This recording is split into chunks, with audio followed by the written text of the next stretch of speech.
माननीय सौरभ भारद्वाज जी, माननीय मंत्री चर्चा का उत्तर देंगे। अध्यक्ष जी,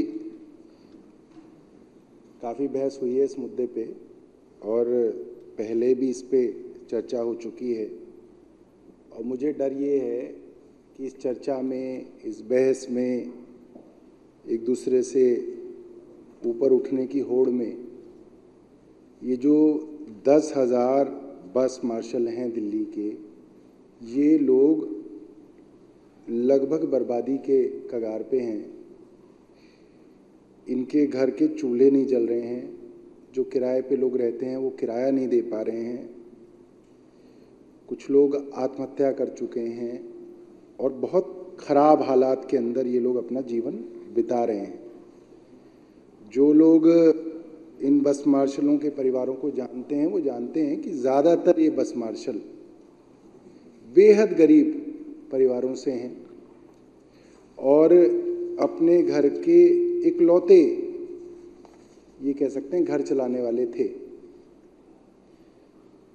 और एक अच्छी सर्विस मिल रही थी दिल्ली के अंदर।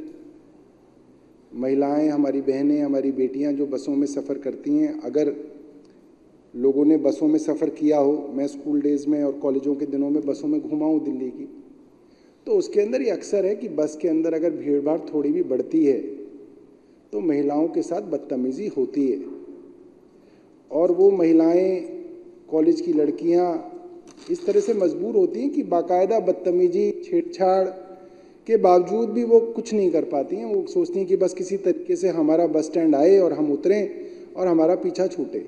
ये बदतमीज़ियाँ होती हैं और ऐसा नहीं कि जवान लड़के बदतमीज़ी करते हैं, मैंने देखा अधेड़ उम्र के बूढ़े लोग भी जो है इस तरीके की हरकतें करते हैं। इस चीज़ को ध्यान में रख के बस मार्शल लगाए गए थे कि कम से कम उस महिला के दिल में ये हो कि भाई अगर मेरे साथ कोई बदतमीज़ी कर रहा है, मैं शोर मचाऊं, तो कोई तो आदमी हो जिसकी ड्यूटी हो, जिसकी जिम्मेदारी हो कि वो इस चीज़ के अंदर आके बोले हाँ भाई ये कैसे कर रहे हो तुम। अब ये बस मार्शल जैसे तैसे लगाए गए और ये बस मार्शल काम भी कर रहे थे, इनको तनख्वाह भी मिल रही थी। जनवरी 2023 में इनकी तनख्वाहें रोक दी गई।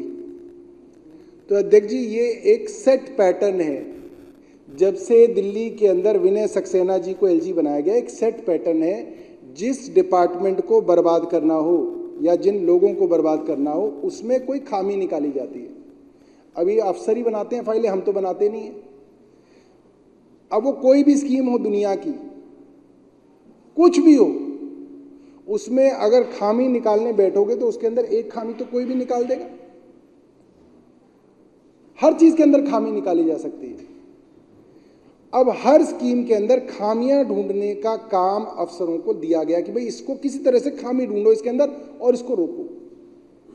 और उसने इसके अंदर खामी देखी कि साहब ये स्कीम ठीक नहीं है। और ट्रांसपोर्ट डिपार्टमेंट के एलजी साहब के एक बड़े चहेते अफसर थे, आशीष कुंद्रा, उनके डिपार्टमेंट ने ये फाइल नोटिंग बनाई ट्रांसपोर्ट डिपार्टमेंट के। अच्छा, क्यों चहेते वो मैं बता दूंगा क्यों थे। उन्होंने एक फाइल नोटिंग बनाई कि साहब इनकी जरूरत ही क्या है। जब बसों के अंदर सीसीटीवी लग गए, पैनिक बटन लग गए, तो इनकी जरूरत क्या है। तो अफसर को बस इतना ही लिखना होता है स्पीकर महोदय, और कुछ नहीं करना होता। उसको जाके कोई तनख्वाह कोई ना रोकनी होती है। उसको तो उस फाइल को खराब करना, इसको हमारी भाषा में कहते हैं फाइल खराब करना। तो अफसर क्या है, किसी नीचे वाले, अच्छा इनकी ये जो बड़े बड़े अधिकारी हैं, इनकी रीढ़ की हड्डी में इतना भी दम नहीं है कि अपनी कलम से लिख सकें। बहुत डरपोक हैं, क्योंकि आगे डरते हैं कि कल को सरकार बदलेगी, कल को केंद्र में सरकार बदलेगी तो हो सकता है उल्टा लटकाया जाए ऐसे अफसरों को जिन्होंने गरीबों को इस तरीके से दुखी किया। तो ये अपने एक नीचे के एसओ से, किसी क्लर्क से ये फाइल नोटिंग बनवाते हैं, उसको बताते हैं कि तू ऐसा ऐसा लिख दे इसके ऊपर। क्लर्क के लेवल के, एसओ के लेवल से एक घटिया फाइल नोटिंग लिखवाई जाती है फाइल पे, और फिर नीचे से लेकर ऊपर तक deputy secretary, special secretary, secretary, principal secretary, सब उसके ऊपर अप्रूव करते चले जाते हैं। मतलब जो घटिया विचार उस एसओ ने इस फाइल पे डाला, मैं उस घटिया विचार से सहमत हूं। तो ऐसे ये घटिया विचार से सहमत होते होते ये फाइल मंत्री तक पहुंची। मंत्री असहमत थे। ट्रांसपोर्ट डिपार्टमेंट के मंत्री कैलाश गहलोत जी और रेवेन्यू डिपार्टमेंट की मंत्री उस वक्त की आतिशी, दोनों, आतिशी जी, कैलाश जी, दोनों असहमत थे। मंत्री के तौर पे दोनों ने फाइलों पे लिखा कि ये क्या बकवास है कि अगर आपको सीसीटीवी लग गए हैं बस में या पैनिक बटन लग गया तो आप बस मार्शल हटा दोगे। खैर, मंत्रियों के एतराज से कोई फर्क नहीं पड़ा, अफसर ने लिख दिया। आईएएस अफसर जो थे ट्रांसपोर्ट कमिश्नर, उनकी बात हो गई, तो लिहाजा इनकी तनख्वाह रोक दी गई। रेवेन्यू के जो अफसर थे, डिविजनल कमिश्नर, वो अश्विनी कुमार थे, वो भी एलजी साहब के खास चहेते आदमी हैं। ट्रांसपोर्ट कमिश्नर जो थे, प्रिंसिपल सेक्रेटरी, वो आशीष कुंद्रा थे। खास इसलिए थे क्योंकि ये करने के बाद उनको एलजी साहब ने अपना प्रिंसिपल सेक्रेटरी बना लिया। आज वो उनके एलजी साहब के प्रिंसिपल सेक्रेटरी। इससे आपको पता चलता है कि उनके चहेते भी थे और उनके खास भी थे, और उनके इशारे पे इतने बड़े बड़े काम कर रहे हैं, तो और क्या मिलेगा। इन बेचारों की तनख्वाहें रोक दी गई। तो ये सोचा कि तनख्वाह ही नहीं मिलेगी तो अपने आप ही भाग जाएंगे। जनवरी बीता, फरवरी बीता, मार्च बीता, अप्रैल, जून, जुलाई, अगस्त, सितंबर के अंदर फिर से ये मामला गरमाया। फिर से फाइलों पे लिखा गया कि भाई इनकी तनख्वाह रिलीज करो। तो अफसरों का यही कीजिए, ये फाइल, ये जो है, ये स्कीम ठीक नहीं है, इसको नहीं है। तो उस विषय के अंदर अरविंद केजरीवाल जी ने लिखा है। ये पूरा जानबूझ के नहीं लेके आए हैं। मैं क्योंकि विभाग का मंत्री नहीं हूं, इसलिए मेरे पास जानकारी नहीं थी। अरविंद केजरीवाल जी ने, मैं इनको चुनौती दे रहा हूं इस चीज की। ये है 218/N, 217/N और 218/N, दोनों पेजों में अरविंद केजरीवाल ने कहा कि इनको बहाल किया जाए। और अगर आप ये कहते हो कि ये गैर कानूनी है, तो क्या था अध्यक्ष महोदय, 8-10 हज़ार तो ये हमारे सिविल डिफेंस वॉलंटियर बस मार्शल लगे हुए थे, और करीब 179 सिविल डिफेंस वॉलंटियर लगे हुए थे जो डीएम और एसडीएम की चाकरी करते हैं। उनके घर में उनके कुत्ते घुमाते हैं, उनकी फाइलें इधर से इधर करते हैं, छोटे मोटे काम करते हैं। तो अरविंद केजरीवाल जी ने ये लिखा था उसके अंदर कि अगर ये 8,000 बस मार्शल गैर कानूनी है, तो ये 179 सिविल डिफेंस वॉलंटियर भी जो लगाए हुए तुमने एसडीएम और डीएम किया, वो भी गैर कानूनी है। उन्होंने ये लिखा है इसमें। और उन्होंने आगे क्या लिखा है, I am shocked to learn that the payments have not been made to them for 7 months since 1st April. Most of them come from the very poor background. Their jobs are very tentative in nature. They can be called anytime for work and they can be asked to stop coming next day suddenly. Imagine the plight of a person who is doing such a tentative job. He must be in dire need of money. That's why he is coming for such a temporary job. And if we do not pay them in time, we have committed a crime against them. Some officers in the system are so insensitive and so selfish that it is only their own salaries, perks and promotions that matter to them. They are least bothered about the plight of such poor people. They keep playing football with the files. In fact, they derive sadistic pleasure in obstructing work and stopping files. I recommend exemplary punishment against the officers, including the most senior officers in the present case, which are directly and indirectly responsible for this delay. We should give such punishment to these officers, and henceforth, any other officer does not indulge in any dilatory tactics. The officers responsible for the delay in this case should be immediately suspended and disciplinary proceedings should be initiated against them.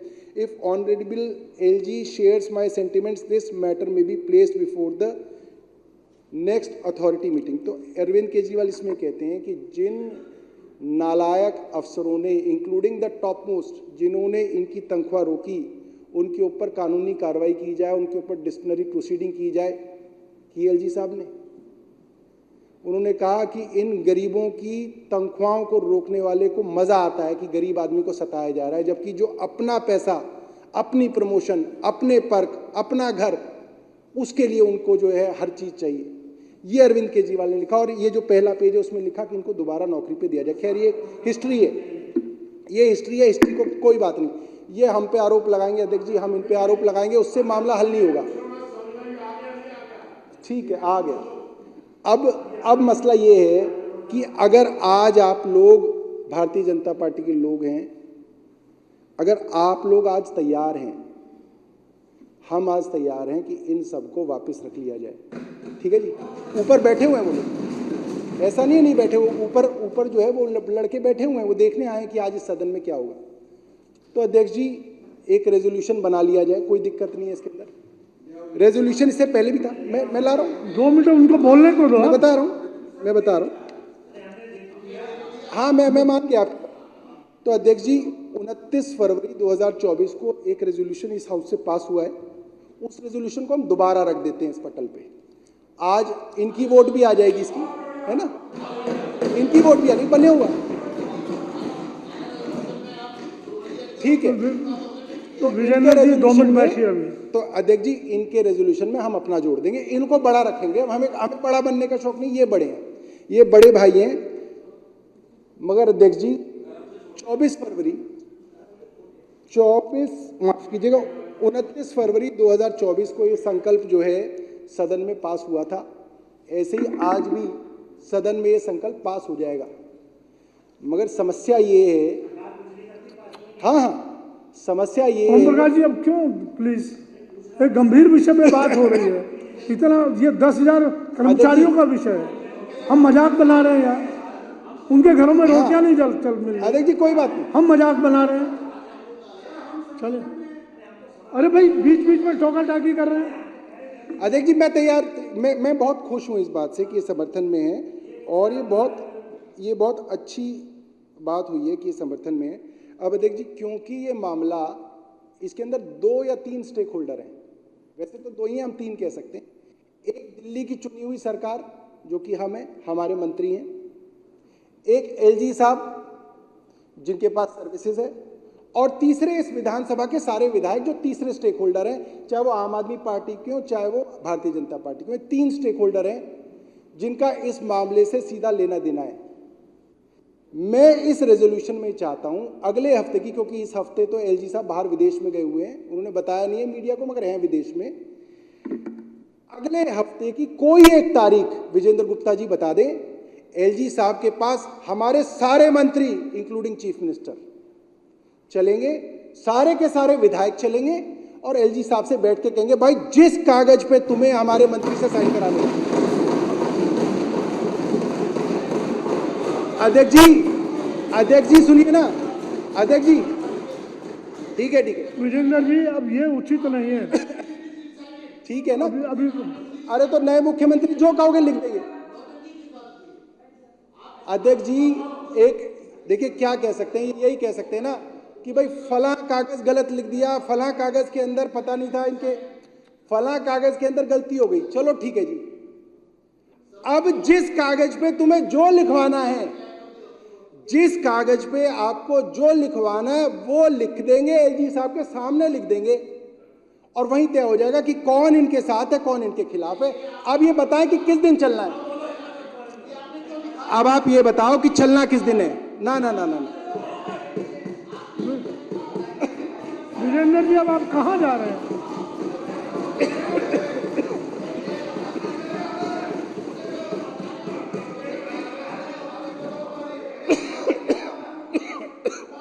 अध्यक्ष जी अब उस resolution में सिर्फ date डालनी है अगले हफ्ते की कि किस दिन चलना है, और मैं कसम खा रहा हूं कि जब तक एलजी साहब उनको पास नहीं करेंगे हम वहां से आएंगे नहीं, एलजी के घर बैठ जाएंगे। चलो अब तारीख बताओ, आप तारीख बताओ किस दिन चलोगे। देख लो भाई, देख लो ये सब।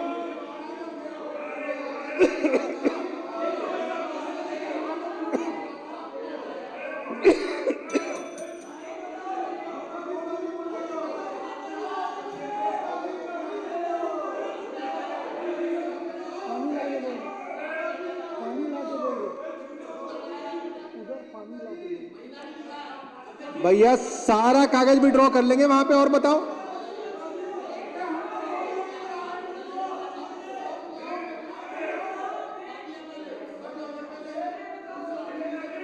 अध्यक्ष जी मैं अब ये तो बताएंगे नहीं, मैं कह रहा हूं पहला नवरात्रा 3 अक्टूबर का है, पहले नवरात्रे पे चलते हैं, बताओ। अरे सब वापिस ले लेंगे ना, चलो विजेंद्र जी अभी आपने कहा प्रस्ताव रखिए। वहां जो कहोगे वो साइन पे करेंगे। तो अध्यक्ष जी, रेजोल्यूशन में आप 3 अक्टूबर 11 बजे, आप रेजोल्यूशन रखिए पहले। 3 अक्टूबर 11 बजे हम उसके अंदर ऐड कर रहे हैं। आप रेजोल्यूशन रखिए। अरे भाई साहब, उससे पहले मेरा वाला भी है। अध्यक्ष महोदय, 24 फरवरी को क्या हुआ, आप क्या कहते हैं? अगर आप ये कहते हैं योगी साहब, अध्यक्ष महोदय, चलो चलिए, तो यहाँ के जो वो है स्टाफ, वो इस रेजोल्यूशन को लिख ले। विजेंद्र गुप्ता जी का प्रस्ताव ये था कि जितने भी बस मार्शलों को डीटीसी बसों से हटाया गया है उनको वापस लिया जाए। उसके अंदर अगली लाइन आएगी, और आम आदमी पार्टी विधायक दल ने इसमें जोड़ा है कि आम आदमी पार्टी और भारतीय जनता पार्टी के नहीं, उन्होंने बोला अपने मुख से परमानेंट किया जाए। ठीक है, परमानेंट किया जाए, ठीक है, परमानेंट किया जाए, लो परमानेंट किया जाए। और 3 अक्टूबर को सुबह 11 बजे दिल्ली सरकार के सभी मंत्री, आम आदमी पार्टी और भारतीय जनता पार्टी के सभी विधायक एलजी साहब के यहां जाएंगे, और एलजी साहब जिस कागज पे हस्ताक्षर करने के लिए दिल्ली की चुनी हुई सरकार को कहेंगे, इन मार्शलों की नियुक्ति से संबंधित दिल्ली की सरकार वचनबद्ध है कि उन कागजों को साइन करके ही वहां से आएगी। करो,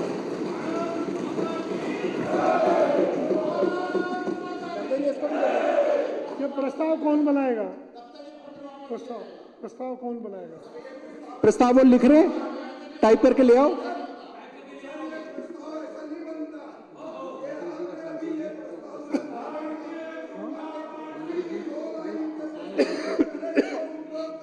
बन जाएगा वो तो।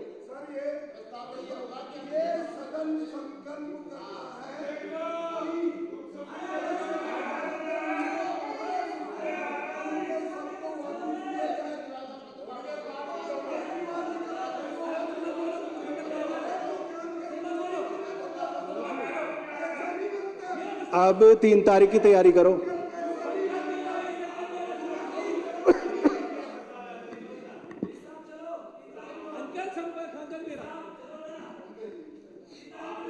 ठीक है सर, ये दे दो, हम पास कर देंगे। बैठिए बैठिए।